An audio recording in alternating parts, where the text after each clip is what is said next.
మన ప్రభువును రక్షకుడైన యేసుక్రీస్తు సర్వశక్తి గల నామంలో లైఫ్ చర్చ్ వైజాగ్ నుండి మీకు శుభములు. ఎలా ఉన్నారు?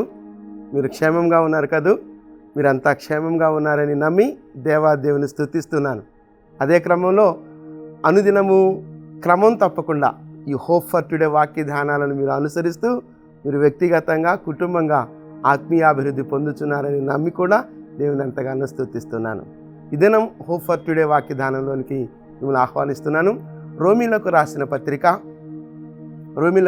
పత్రిక 10వ అధ్యాయం 12వ వచనం. 10వ అధ్యాయం 12వ వచనం. యూదుడని గ్రీసు దేశస్థుడని భేదము లేదు, ఒక్క ప్రభువే అందరికీ ప్రభు అయ్యుండి తనకు ప్రార్థన చేయు వారందరి ఎడల కృప చూపుటకు ఐశ్వర్యవంతుడై ఉన్నాడు. తనకు ప్రార్థన చేయు వారందరి ఎడల కృప చూపుటకు ఐశ్వర్యవంతుడై ఉన్నాడు. యూదుడని గ్రీసు దేశస్థుడని భేదం లేదు, తనకు ప్రార్థన చేయు వారందరి ఎడల కృప చూపుటకు ఐశ్వర్యవంతుడై ఉన్నాడు. యూదుడని గ్రీసు దేశస్థుడని భేదం లేదు, కానీ ఆయనను విశ్వసించి ప్రార్థన చేస్తే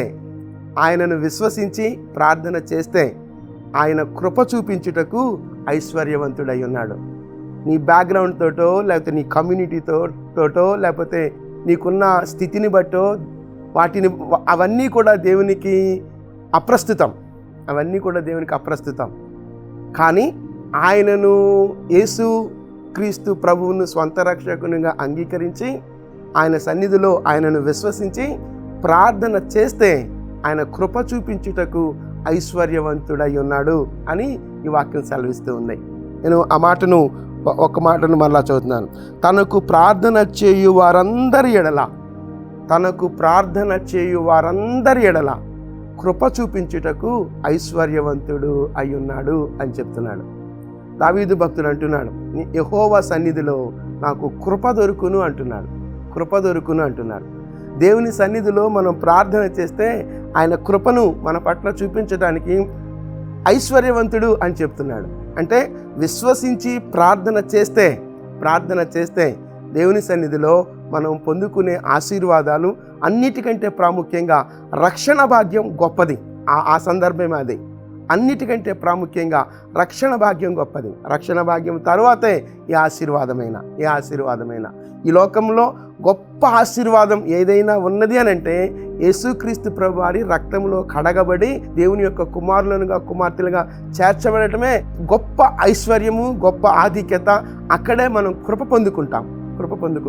అలా కృప పొందుకొని మనం ప్రార్థన చేసినప్పుడు, అలా విశ్వసించి మనం ప్రార్థన చేసినప్పుడు ఆయన కృపను ఇచ్చే దేవుడుగా ఉన్నాడు అని చెప్తున్నాడు. విశ్వసించి ప్రార్థిస్తే చాలు అనే సందర్భం ఆ సందర్భం.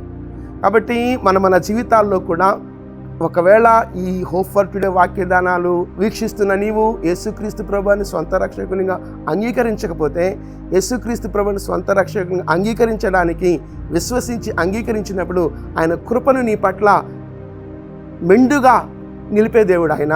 ఒకవేళ యేసుక్రీస్తు ప్రభువుని సొంత రక్షకునిగా అంగీకరించి దేవుని సన్నిధిలో ప్రార్థిస్తున్నట్లయితే దినదినము ఆయన కృపచేత నిన్ను ఆవరించే దేవుడైన, నిన్ను సంరక్షించే దేవుడైన, నిన్ను నడిపించే దేవుడైన. విశ్వసించు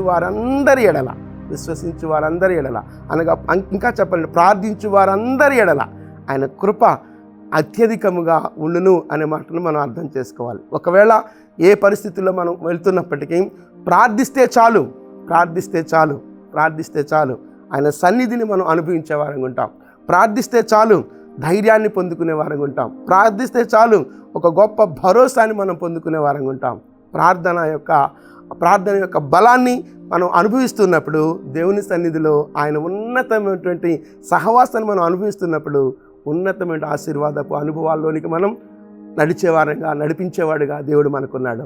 ఆ వచనాన్ని నేను మరలా చదువుతూ ఉన్నాను. తనకు ప్రార్థన చేయు వారందరి ఎడల కృప చూపుటకు ఐశ్వర్యవంతుడై ఉన్నాడు. విశ్వసించి ప్రార్థిస్తే చాలు, కృప నీకు దొరుకును. ఆయన కృప చేత మనలను ఆవరించే దేవుడు. నిత్యము ఆయన కృపను పొందుకుంటూ మన ముందున్నటువంటి జీవితంలో విశ్వాసంలో రాజీ పడకుండా ముందుకు కొనసాగే అనుభవాలను మనం పొందుకుందాం. చిన్న ప్రార్థన చేస్తాను. నాతో కలిసి ఏకీభవించండి. చిన్న ప్రార్థన. కృపగలిగిన దేవా, మహిమగల రాజా, మీకు స్తోత్రాలు చెల్లిస్తున్నాం ప్రభువా. మీ సన్నిధిలో ప్రార్థించిన వారందరి ఎడల కృప చూపించుటకు నీవు ఐశ్వర్యవంతుడవు ప్రభువా. నీ ఐశ్వర్యము చొప్పున కృప చూపించే దేవుడు ఉన్నావు ప్రభువా.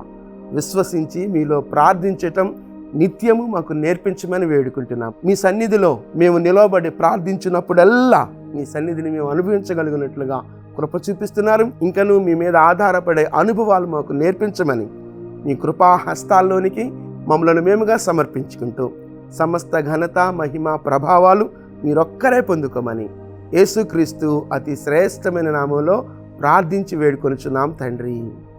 ఆమేన్, ఆమేన్. ప్రభు కృప నిత్యము మనలను ఆవరించి నడిపించునుగాక. ఆమేన్.